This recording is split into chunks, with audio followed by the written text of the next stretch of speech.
What is the name of your business? My company's name is Carl de Macler Conglomerate, and It looks I like it's having say some French. yes, it does. Where from the French aspect? So I went to the Registrar General's department. That is where you get your business registered, and the name I had was Carl. Was it Carl de Macler? No, the name I had was Macler. Okay. And it's happened somebody has taken it. Yes, it happened somewhat. Someone hadn't actually taken the exact name, but she said that it was similar, and so I had to change.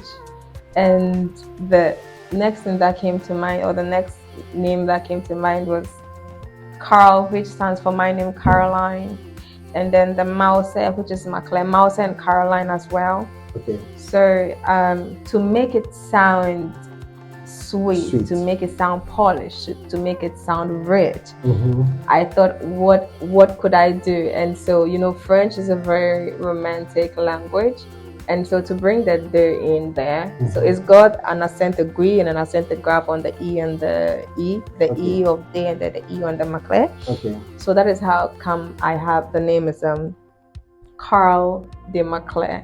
So Carl for Caroline de is, just to put the Carl and Maclean together, and then that is how come we have Carl and Maclean. My lovely viewers, I just want to nail something here. You see the way she was actually explaining how she picked the name. That shows how creative she is. Good. So that's a compliment. Thank you. That's good. Now, you've touched on something that most people do not know, that before they start their business, they need to go to the Registrar General for the registration. Yes. How did it, can you tell us how it came about? Yes. Okay, so I was employed before I quit my job to start my own business, and so I am very professional. I'm very good at my job, and so because of that, I had this good relationship with my clients from my former employer's company. So when I quit, because of the relationship, I sent my proposals to them, and because they were registered companies, they couldn't work with me if I wasn't registered. Exactly.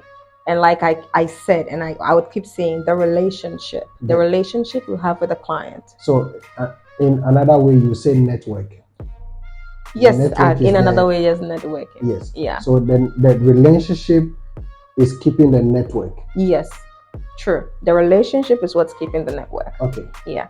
So I had one. May I mention the name of the company? If you don't mind. Okay. Yes, and this is also to praise them for the direction and the advice. Okay. So there's this fine gentleman with Kariba. It's an oil and gas company, logistics company. Okay. Their branch here in Accra. So Richard is a very good friend of mine, and I actually got to the company through the CEO, Mr. Alfred Kujo, whom I met at the Petroleum Conference. I think that's a 2019 Petroleum Conference. So I met him there, and then when I came to Accra, I established my own business.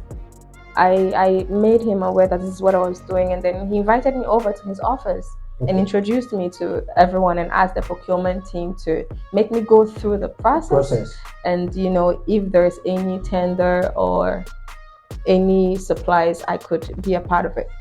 So that is how come I established a relationship with Richard. Richard then, taking me through the process, told me that my business had to be registered and blah blah blah.